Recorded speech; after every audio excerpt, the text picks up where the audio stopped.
walking with the ghost. Hello friends, मैं हूं doctor आशीष और आज मैं एक वीडियो बनाने जा रहा हूं जिसके बाद हम एक सीरीज बनाने वाले हैं वीडियोस की 11th और 12th क्लास के बारे में। ठीक है, यानी इस वीडियोस की सीरीज के अंदर हम कवर करेंगे पूरे के पूरे क्लास 11th और पूरा का पूरा क्लास 12th, जिसकी वजह से आप जो भी नीट के एग्जाम्स हैं, नीट के एग्जाम्स या फिर बोर्ड के एग्जाम्स की प्रिपरेशन कर रहे हैं, तो वो दोनों ही के दोनों एग्जाम्स को आप आसानी से क्रैक कर सकते हैं और आप आसानी से चीज़ों को सीख सकते हैं। मैंने इन वीडियोस की सीरीज में ये कोशिश की है कि आपको जितने भी डाउट्स आते हैं पर्टिकुलर बायोलॉजी से रिलेटेड, पर्टिकुलर कोई भी सब्जेक्ट्स के मतलब कि कोई भी टॉपिक से रिलेटेड, आप वो आसानी से कवर अप कर सकते हैं, उसको सीख सकते हैं।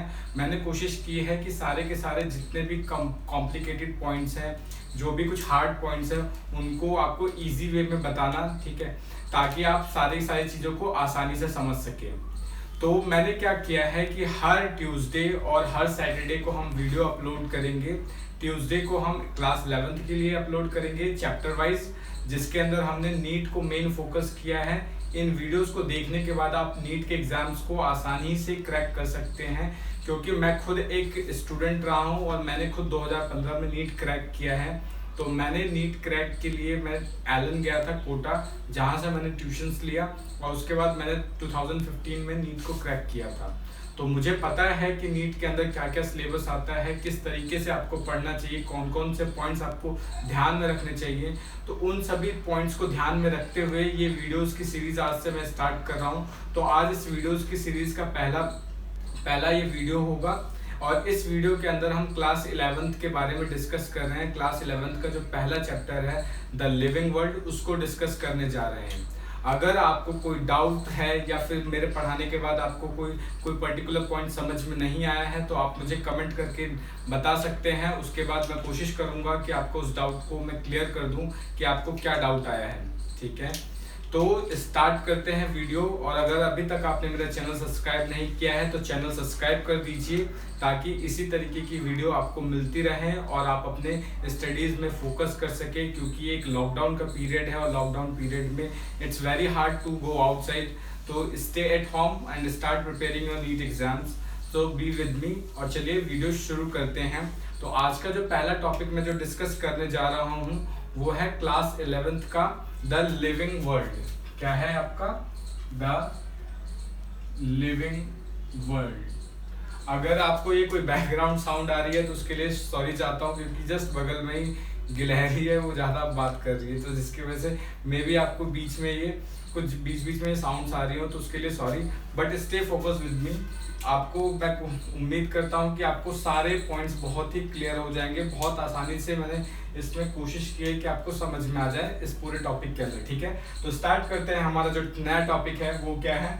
The living world. तो लिविंग वर्ल्ड को स्टार्ट करने से पहले हम कुछ इंपॉर्टेंट पॉइंट जानते हैं, क्योंकि ये 11th क्लास का है तो बहुत बेसिक से स्टार्ट करेंगे। तो सबसे पहला पॉइंट आप बात करते हैं कि जैसे हम बायोलॉजी स्टडी करते हैं तो बायोलॉजी होता क्या है।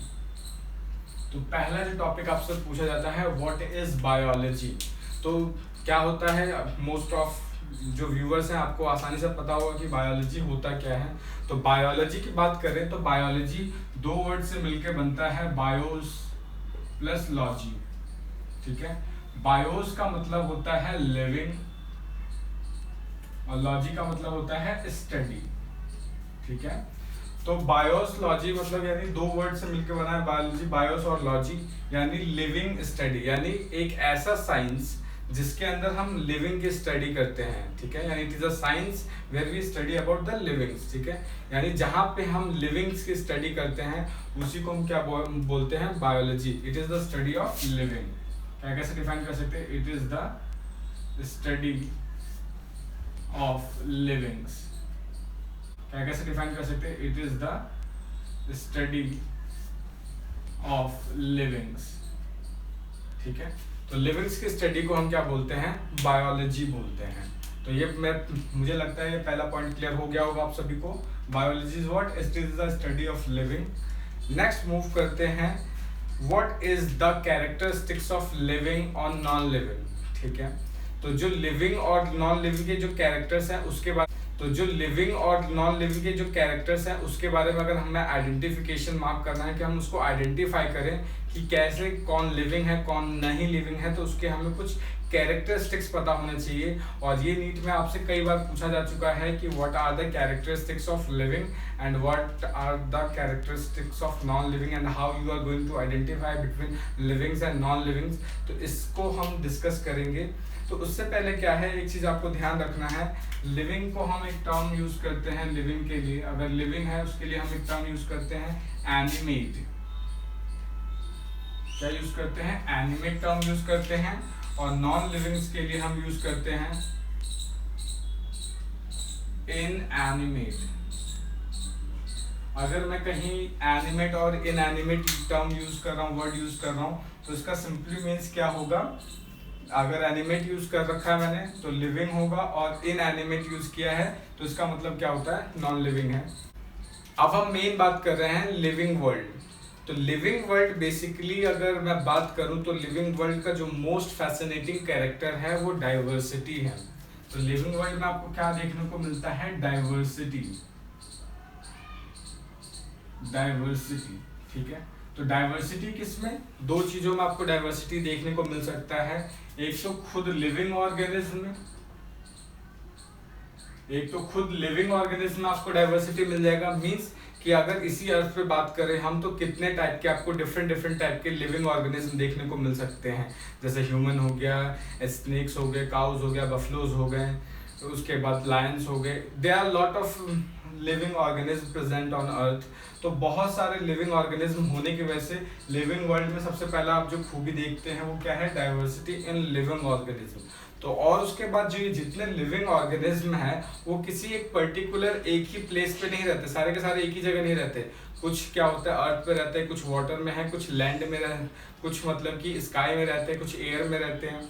तो क्या है, यहाँ पे आपको लिविंग ऑर्गेनिज्म में डाइवर्सिटी मिलने के साथ साथ आपको दूसरा क्या डाइवर्सिटी मिलता है? उनके हैबिटेट में। हैबिटेट का मतलब क्या होता है? A place where they live, यानी जहाँ पे वो रहते हैं उसको हम क्या बोलते हैं? हैबिटेट। तो डाइवर्सिटी क्या है? जब लिविंग ऑर्गेनिज्म में डाइवर्सिटी है तो उनके हैबिटेट में भी डाइवर्सिटी होगा, क्योंकि हर एक ऑर्गेनिज्म किसी एक पर्टिकुलर पॉइंट पे ही नहीं रहता, उनकी पोजीशनिंग चेंज होती रहती है। हर एक ऑर्गेनिज्म अलग अलग पोजीशन पे रहता है। इसलिए क्या है, लिविंग वर्ल्ड में सबसे जो इम्पोर्टेंट चीज है वो आपको क्या देखने को मिलता है? डाइवर्सिटी, ठीक है। तो अगर आप देखें, अगर आपसे कोई पूछता है कि दो चार आपको ऑप्शंस दे दिए जाए, उसमें से पूछता है कि कौन सा लिविंग है कौन सा नॉन लिविंग है, तो ये आप आसानी से आइडेंटिफाई कर देते हैं। अगर सपोज करो मैं आपसे पूछता हूँ कि सपोज काऊ है, चेयर है, एलिफेंट है, अगर आपसे सब पूछा जाए कि नॉन लिविंग कौन सा है तो आप सिंपली बोल दोगे कि चेयर क्या है? नॉन लिविंग है। तो ये आपने आइडेंटिफाई कैसे किया? तो बेसिकली आपको पता होगा कि लिविंग्स के क्या हैं? कुछ कैरेक्टर्स हैं, ठीक है। उन कैरेक्टर्स के बेसिस पे हम जज करेंगे कि ये लिविंग है या ये नॉन लिविंग है। तो हम डिस्कस करने जा रहे हैं कि कौन कौन से कैरेक्टर लिविंग को रिप्रेजेंट करते हैं, कौन से कैरेक्टर नॉन लिविंग को रिप्रेजेंट करेंगे, और आप लिविंग को नॉन लिविंग से कैसे आइडेंटिफाई कर सकते हैं। नेक्स्ट अब हम बात करने जा रहे हैं कैरेक्टरिस्टिक्स ऑफ लिविंग, यानी लिविंग के कैरेक्टरिस्टिक्स क्या होते हैं और आप लिविंग्स को कैसे आइडेंटिफाई कर सकते हैं। कौन से डिफाइनिंग कैरेक्टर होंगे, कौन से डिफाइनिंग कैरेक्टर नहीं होंगे, क्योंकि आपने जो कैरेक्टर्स पढ़ रखे हैं क्या वो डिफाइनिंग कैरेक्टर हैं, क्या उससे हम डिफाइन कर सकते हैं लिविंग्स को। तो इस चीज के बारे में आज हम इस वीडियो में डिस्कस करेंगे कि एक पर्टिकुलर लिविंग होने के लिए आपका जो डिफाइनिंग कैरेक्टर क्या होगा। डिफाइनिंग कैरेक्टर मतलब कि जिसका कोई भी एक्सेप्शन ना हो, यानी वो लिविंग के लिए है तो लिविंग के लिए ही होगा, यानी उसको आप नॉन लिविंग से या उसका कोई एक्सेप्शन नहीं होने वाला है। तो आप कैसे आइडेंटिफाई करेंगे कि कौन कौन से कैरेक्टर लिविंग के डिफाइनिंग कैरेक्टर हैं, तो आज हम उसको डिस्कस कर रहे हैं, ठीक है। तो चलिए शुरू करते हैं। तो टॉपिक क्या है हमारा? Characteristics of living. अब हम बात कर रहे हैं कैरेक्टरिस्टिक्स ऑफ लिविंग के बारे में। तो आपको पता होगा लिविंग के कैरेक्टर्स कौन कौन से होते हैं, जैसे कि लिविंग के अंदर क्या हो सकती है? ग्रोथ हो सकती है। तो first one is growth. Second क्या हो सकता है कि लिविंग है तो रिप्रोडक्शन भी करेगा, तो रिप्रोडक्शन। थर्ड क्या हो सकता है? मेटाबॉलिज्म। उसके बाद क्या हो सकता है? Fourth, cellular organisation.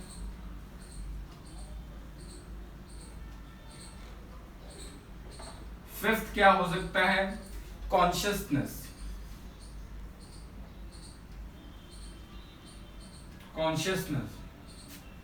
तो ये क्या है? आपके 5 डिफाइनिंग कैरेक्टर्स होंगे।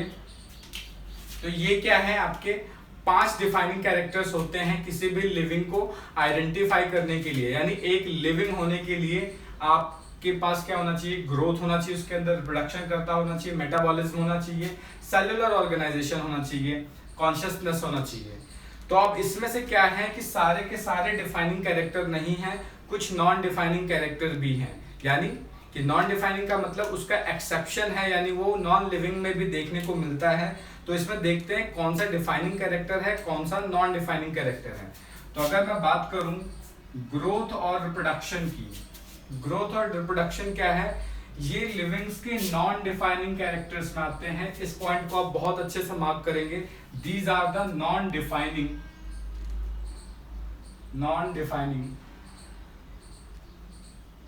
कैरेक्टर्स। इसको नॉन डिफाइनिंग कैरेक्टर्स क्यों बोला है मैंने? क्या मतलब? इसका मतलब ये इसके एक्सेप्शन है, ये नॉन लिविंग में भी देखने को मिलता है। यानी इस पर्टिकुलर इसका कोई ये इसको आइडेंटिफाइंग कैरेक्टर नहीं बोल सकते इसको। तो ऐसा क्यों? ग्रोथ क्या नॉन लिविंग में भी होता है? बिल्कुल होता है। कैसे होता है इसको भी हम डिस्कस करेंगे डिटेल में। क्या रिप्रोडक्शन मतलब नॉन लिविंग्स भी करता है? क्योंकि नॉन डिफाइनिंग कैरेक्टर है। तो ये तो नहीं है। रिप्रोडक्शन आपको क्या मिलेगा? सिर्फ और सिर्फ लिविंग्स में ही देखने को मिलता है। यानी जो रिप्रोडक्शन है वो नॉन लिविंग्स में आपको नहीं मिलेगा, ये सिर्फ और सिर्फ किस में मिलेगा? लिविंग्स के अंदर मिलेगा। अगर ये सिर्फ और सिर्फ लिविंग्स में ही मिलता है तो फिर ये नॉन डिफाइनिंग कैसे हुआ? तो इस चीज को हम डिस्कस करेंगे अभी थोड़ी देर बाद में। उसके बाद जो ये बचता है मेटाबॉलिज्म, सेलुलर ऑर्गेनाइजेशन और कॉन्शियसनेस, ठीक है। ये तीनों क्या है? आपके डिफाइनिंग कैरेक्टर है, यानी इसका कोई भी एक्सेप्शन नहीं है। So these are defining characters. These are what? These are defining characters, यानी इसके बेसिस पे आप डिफाइन कर सकते हैं। यानी मेटाबॉलिज्म, सेलुलर ऑर्गेनाइजेशन, कॉन्शियसनेस, यानी इसका कोई भी एक्सेप्शन नहीं है। ये क्या है? सिर्फ और सिर्फ लिविंग्स में ही मिलेंगे, नॉन लिविंग में नहीं देखने को मिलेंगे। बट ग्रोथ और रिप्रोडक्शन क्या है? डिफाइनिंग कैरेक्टर नहीं है। तो एक नीट में क्वेश्चन ऑलरेडी आ गया था आपको, जिसमें से एग्जाम्पल दे दिया गया था और पूछा था तो इसके अंदर से कौन सा डिफाइनिंग कैरेक्टर है और कौन सा डिफाइनिंग कैरेक्टर नहीं है। 2 क्वेश्चन नीट में ऑलरेडी आ चुके हैं। जब ये क्लास खत्म हो जाएगी, जब थ्योरी कंप्लीट कर दूंगा, तो उन क्वेश्चंस को भी हम लेंगे।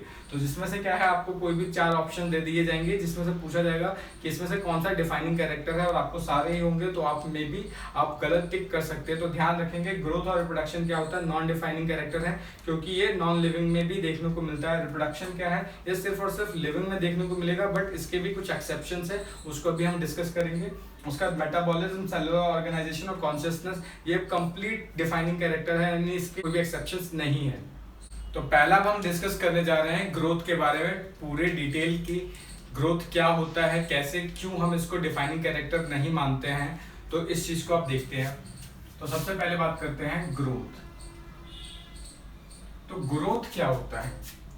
ग्रोथ का सिंपली मीन्स होता है या तो इंक्रीज इन मास में इंक्रीमेंट हो जाए, या सेल के साइज में इंक्रीमेंट हो जाए, ठीक है, टिश्यू के साइज में इंक्रीमेंट हो जाए, या बॉडी का ग्रोथ हो जाए, मतलब बॉडी का साइज, ओवरऑल बॉडी का साइज इंक्रीज हो जाए।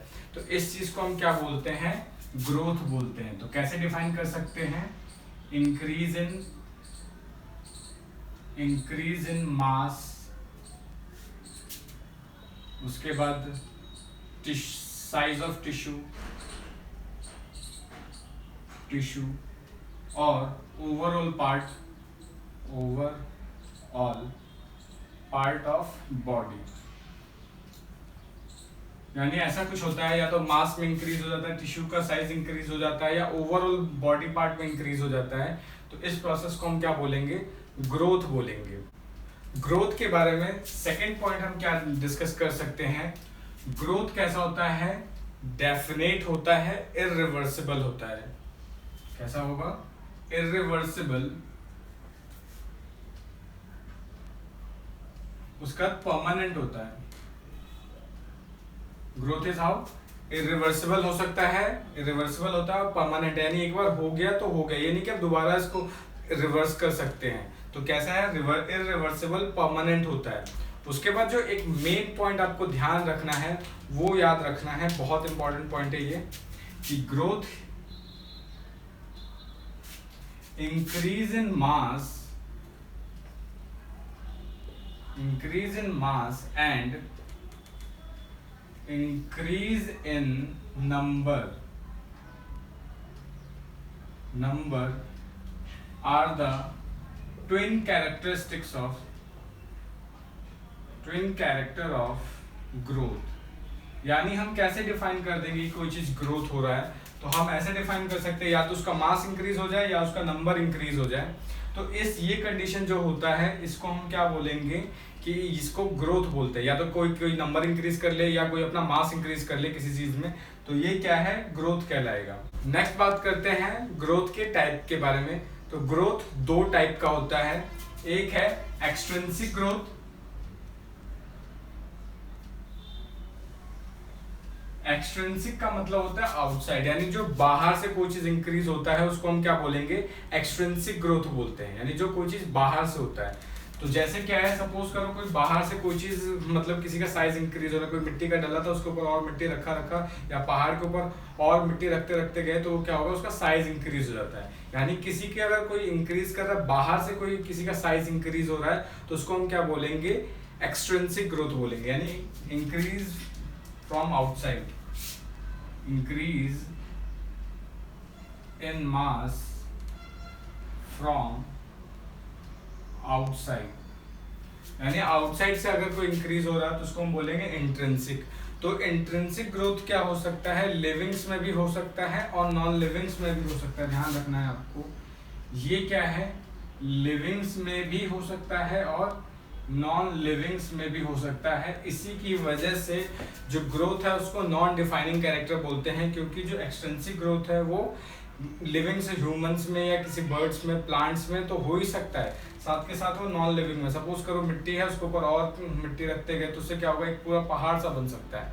तो इससे क्या होगा, उसका मास इंक्रीज हो गया। तो मास इंक्रीज होने की वजह से क्या है, इसको हम नॉन डिफाइनिंग कैरेक्टर बोलेंगे, उसके अंदर एक्सटेंसिव ग्रोथ हुआ, इसलिए नॉन लिविंग में भी हो सकता है। इसलिए ग्रोथ क्या है, लिविंग्स का डिफाइनिंग कैरेक्टरिस्टिक्स नहीं है। नेक्स्ट इसके बाद बात करते हैं, दूसरा है आपका इंट्रिंसिक ग्रोथ। इंट्रिंसिक ग्रोथ क्या होता है, अगर कोई अंदर से ग्रोथ करता है, यानी ग्रोथ इनसाइड, यानी सेलुलर डेवलपमेंट हुआ, सेल डिवाइड हुआ, जिससे क्या हो गया, मास इंक्रीज हो गया। तो अगर डेवलपमेंट या ग्रोथ इनसाइड होता है, ठीक है, if growth is from inside, increase in mass और नंबर फ्रॉम इनसाइड, अगर कोई अंदर से ग्रोथ कर रहा है तो उसको हम क्या बोलेंगे, इंट्रिंसिक ग्रोथ बोलेंगे। एक चीज आपको ध्यान रखना है, अगर आपको क्वेश्चन में सिर्फ बोला जाता है क्या इंट्रिंसिक ग्रोथ डिफाइनिंग कैरेक्टरिस्टिक्स है, तो इंट्रिंसिक ग्रोथ सिर्फ और सिर्फ लिविंग में हो सकता है, नॉन लिविंग में इंट्रिंसिक ग्रोथ नहीं होता। तो अगर हम सिर्फ नॉन लिविंग, मतलब अगर इंट्रिंसिक ग्रोथ की बात करें तो सिर्फ और सिर्फ इंट्रिंसिक ग्रोथ डिफाइनिंग कैरेक्टर है, यानी सिर्फ और सिर्फ हम इंट्रिंसिक कैरेक्टर को डिफाइनिंग कैरेक्टर बोल सकते हैं। बट ओवरऑल ग्रोथ को क्या बोलना पड़ेगा हमें, ये नॉन डिफाइनिंग कैरेक्टर है। बट अगर कोई स्पेशली आपसे पूछता है कि ये सिर्फ और सिर्फ ये क्या हो सकता है, तो हाँ ये हो सकता है, इंट्रिंसिक ग्रोथ डिफाइनिंग कैरेक्टर हो सकता है। अब हम बात करते हैं कुछ दूसरे टाइप का ग्रोथ। एक ग्रोथ होता है इनडिटरमिनेट।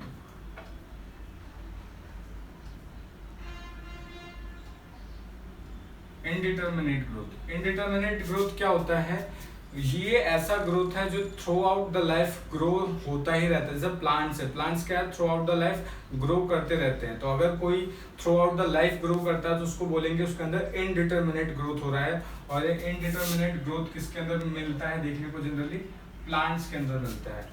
नेक्स्ट बात करते हैं, एक होता है डिटरमिनेट, एक होता है डिटरमिनेट ग्रोथ। डिटरमिनेट ग्रोथ क्या होता है कि एक पर्टिकुलर लाइफ स्पैन तक, एक पर्टिकुलर एज तक ही ग्रो करते हैं, उसके बाद ग्रोथ बंद हो जाती है। तो इस टाइप की ग्रोथ को हम बोलेंगे डिटरमिनेट या डेफिनेट ग्रोथ। इसको हम बोलते हैं इनडेफिनेट ग्रोथ, इसको बोलेंगे डेफिनेट ग्रोथ। ठीक है, तो ये किसके अंदर आपको देखने को मिल सकता है? ये एनिमल्स के अंदर देखने को मिलता है। नेक्स्ट जो ग्रोथ है, ग्रोथ एक एक्सक्लूसिव इवेंट्स है हायर ऑर्गेनिज्म के अंदर। इस पॉइंट को ध्यान रखेंगे। Growth is an exclusive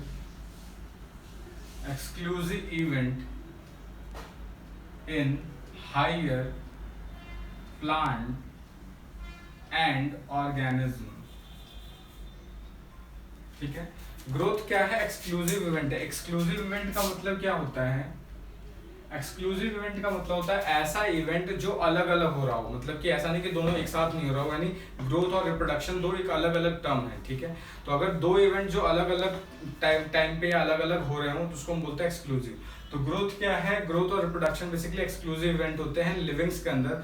but अगर हम बात करें हायर प्लांट्स के अंदर तो एक्सक्लूसिव इवेंट है, यानी अलग अलग होता है। लेकिन अगर हम बात करें यूनिसेलुलर के अंदर, तो यूनिसेलुलर बेसिकली अपना नंबर इंक्रीज करके ही वो रिप्रोडक्शन भी कर लेते हैं, ग्रोथ भी कर लेते हैं। ग्रोथ की बात करें तो ग्रोथ क्या होता है? इंक्रीज इन मास और इंक्रीज इन नंबर को हम ग्रोथ बोलते हैं। तो ये क्या है? हायर ऑर्गेनिज्म में तो ये चीजें अलग अलग है, ग्रोथ और रिप्रोडक्शन को आप डिफरेंशिएट कर सकते हैं। बट यूनिसेलुलर ऑर्गेनिज्म में क्या होता है कि ग्रोथ और रिप्रोडक्शन दोनों एक सिनोनिम टर्म है, क्योंकि यूनिसेलुलर ऑर्गेनिज्म में कोई रिप्रोडक्टिव का एक अलग मेथड नहीं होते हैं, वो बस अपना नंबर इंक्रीज कर लेते हैं। नंबर इंक्रीज करने से क्या है? वो रिप्रोडक्शन कर लेते हैं, और उसी चीज को हम ग्रोथ भी बोलते हैं। तो यूनिसेलुलर ऑर्गेनिज्म के अंदर ग्रोथ और रिप्रोडक्शन दोनों क्या है? सिनोनिम्स हैं, यानी दोनों को ही हम एक मतलब अलग अलग एक्सक्लूसिव इवेंट नहीं बोलेंगे, वो क्या है? दोनों एक दूसरे के सिनोनिम्स हैं। ठीक है, तो आप ये पॉइंट याद रखेंगे कि यूनिसेलुलर ऑर्गेनिज्म में क्या है? Unicellular organism growth and reproduction are synonym. ठीक है, तो ये तो था ग्रोथ के बारे में। नेक्स्ट जो कैरेक्टरिस्टिक्स है वो हमारा क्या है? रिप्रोडक्शन है।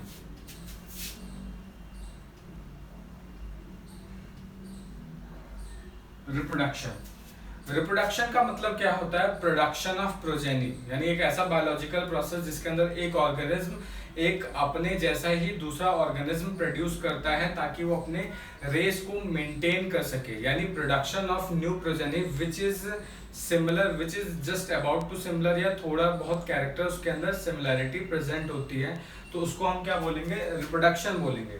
तो रिप्रोडक्शन क्या है? ये एक लिविंग की प्रॉपर्टीज है, ये लिविंग्स के अंदर ही होता है, नॉन लिविंग रिप्रोडक्शन नहीं करता। लेकिन फिर भी इसको हम एक्सक्लूसिव या फिर भी इसको डिफाइनिंग कैरेक्टर नहीं बोलते। इसका रीजन ये है कि कुछ जो लिविंग कपल्स हैं वो स्टेराइल होते हैं, तो स्टेराइल होने की वजह से वो रिप्रोडक्शन नहीं कर सकते। तो sterile human couple, worker bee, mule, तो ये क्या है? ये लिविंग है, बट ये क्या है? रिप्रोडक्शन नहीं कर सकते। तो ये रिप्रोडक्शन ना करने की वजह से क्या है? रिप्रोडक्शन इनके लिए एक्सेप्शन है। तो एक्सेप्शन होने की वजह से रिप्रोडक्शन को हम क्या है? डिफाइनिंग कैरेक्टर नहीं बोलते हैं। नेक्स्ट जो हमारा डिफाइनिंग कैरेक्टर है, जो मेन इंपॉर्टेंट कैरेक्टर है, वो है मेटाबॉलिज्म। ठीक है, तो मेटाबॉलिज्म क्या होता है? All the chemical reaction that is occurring inside the body, यानी बॉडी के अंदर होने वाले जितने भी केमिकल रिएक्शंस हैं उन सभी को हम क्या बोलते हैं? मेटाबॉलिक रिएक्शंस बोलते हैं। और जो मेटाबॉलिज्म है वो दो टर्म से मिलके बनता है। फर्स्ट वन इज एनाबॉलिज्म और दूसरा क्या होता है? कैटाबॉलिज्म। ठीक है, एनाबॉलिज्म का मीन्स होता है कि कंस्ट्रक्टिव रिएक्शन। कंस्ट्रक्टिव रिएक्शन का मीन्स कि यहाँ पर छोटे छोटे मॉलिक्यूल्स मिलके एक बड़े मॉलिक्यूल का फॉर्मेशन करते हैं, तो एक कंस्ट्रक्टिव रिएक्शन है। और कैटाबॉलिज्म क्या होता है? एक डिस्ट्रक्टिव रिएक्शन है जिसके अंदर एक जो बड़ा मॉलिक्यूल है आपका, यानी जो हैवी मॉलिक्यूल है, वो छोटे छोटे मॉलिक्यूल्स के अंदर टूट जाता है, तो ये एक डिस्ट्रक्टिव रिएक्शन है। अगर किसी भी बॉडी के या किसी भी ऑर्गेनिज्म के अंदर जब ग्रोथ होता है, ग्रोथ का सिंपल मीन्स है कि उसके अंदर जो एनाबॉलिक रिएक्शन है वो ज्यादा होती है कैटाबॉलिक रिएक्शन के तुलना में। अगर कैटाबॉलिक रिएक्शन कम है, एनाबॉलिक रिएक्शन ज्यादा है, तो उस पर्टिकुलर ऑर्गेनिज्म के अंदर आपको क्या देखने को मिलता है, ग्रोथ देखने को मिलता है। ठीक है, तो ग्रोथ क्या है, when anabolic reaction is more than catabolic reaction। और metabolism क्या है, all the chemical reaction that is occurring inside the body is called as क्या मेटाबॉलिज्म। मेटाबॉलिज्म दो टर्म से मिलकर बन रहा है आपका एनाबॉलिज्म, कैटाबॉलिज्म। आपसे क्वेश्चन एक पूछा जाता है कि अगर सपोज करो बॉडी के अंदर जो रिएक्शंस होती हैं, अगर उसको बॉडी के बाहर टेस्ट ट्यूब में करें तो क्या वो लिविंग होगी या नॉन लिविंग होगी। तो बॉडी के बाहर होने वाली मेटाबॉलिक रिएक्शन ना तो आपका लिविंग प्रोसेस है ना ही नॉन लिविंग प्रोसेस है। तो इस चीज को ध्यान रखेंगे। और एक चीज और ध्यान रखेंगे कि ये कंस्ट्रक्टिव और डिस्ट्रक्टिव रिएक्शन सिर्फ और सिर्फ लिविंग के अंदर ही होती है, नॉन लिविंग के अंदर मेटाबॉलिज्म प्रोसेस नहीं होता। इसलिए इसको हम क्या बोलेंगे, ये एक एक्सक्लूसिव डिफाइनिंग प्रॉपर्टी है, डिफाइनिंग प्रॉपर्टी। नेक्स्ट जो डिफाइनिंग कैरेक्टर है वो है सेलुलर ऑर्गेनाइजेशन।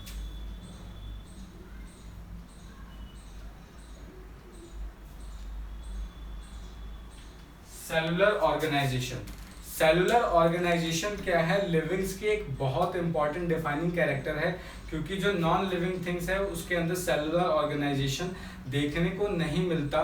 तो अगर आप बात करें कि मिनिमम लिविंग होने के लिए कम से कम आपके पास एक सेल स्ट्रक्चर होना चाहिए। अगर कोई भी ऑब्जेक्ट है जिसका या कोई भी बॉडी है, अगर उसका जो मतलब कि ऑर्गेनाइजेशन है वो एक सेल से कम है तो वो लिविंग कंसीडर नहीं किया जाएगा। यानी लिविंग होने के लिए क्या है, कम से कम आपके बॉडी के अंदर एक सेल के इतना कंटेंट होना चाहिए। ठीक है, यानी लेस देन अ सेल मतलब वो कंसीडर नहीं होगा लिविंग के अंदर।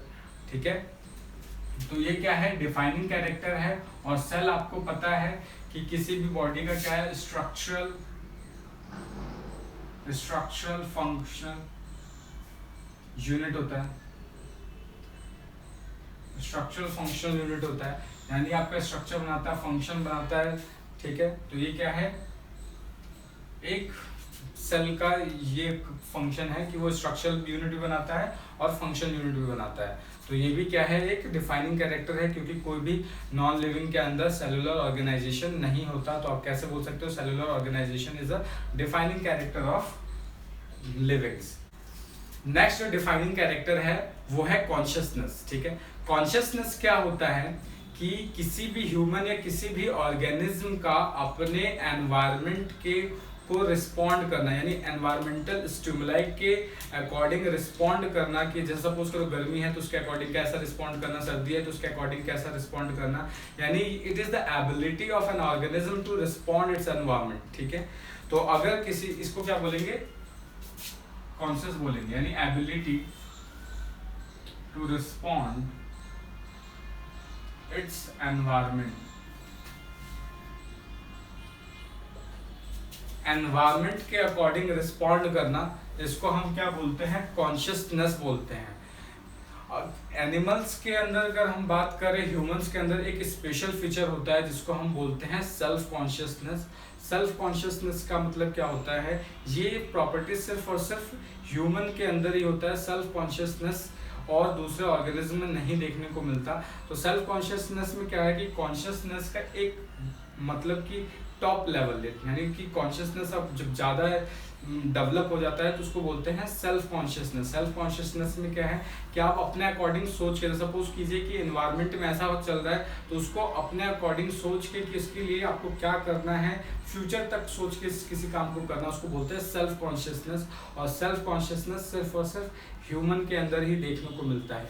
उसके बाद एक जो प्रॉपर्टी है कि अगर सपोज करो कोई एक पर्सन है जो कि कॉमा में है, वो लिविंग है या नॉन लिविंग है, तो इसका आंसर सिंपल सी बात है कि कॉमा में जो पेशेंट है वो लिविंग होता है, क्योंकि उसके अंदर कॉन्शियसनेस है बट सेल्फ कॉन्शियसनेस नहीं होता। तो लास्ट में वीडियो खत्म करने से पहले डिस्कस करेंगे कि जो डिफाइनिंग कैरेक्टर हैं कौन कौन से हैं आपके, मेटाबॉलिज्म है, सेलुलर ऑर्गेनाइजेशन है, कॉन्शियसनेस है। नॉन डिफाइनिंग कैरेक्टर कौन कौन से हो गए आपके, ग्रोथ हो गया, रिप्रोडक्शन हो गया। इसके अलावा भी जो डिफाइनिंग कैरेक्टर आता है आपका होम्योस्टेसिस होता है। होम्योस्टेसिस का मतलब क्या है, हर एक ह्यूमन के अंदर ये एबिलिटी होती है कि वो अपने इंटरनल बॉडी के इंटरनल एनवायरनमेंट को कांस्टेंट बनाए रखे। उसके बाद क्या है, एडेप्टेशन हो गया। ये सारी की सारी क्या है, एक डिफाइनिंग कैरेक्टर है। होप आपको ये वीडियो पसंद आई होगी। अगर आपका कोई भी डाउट या कोई भी कमेंट है तो मुझे कमेंट करके ज़रूर बताएं ताकि मैं उसको क्लियर कर सकूं। और अगर अभी तक आपने मेरे चैनल सब्सक्राइब नहीं किया तो hit the subscribe button and like our video. Thank you.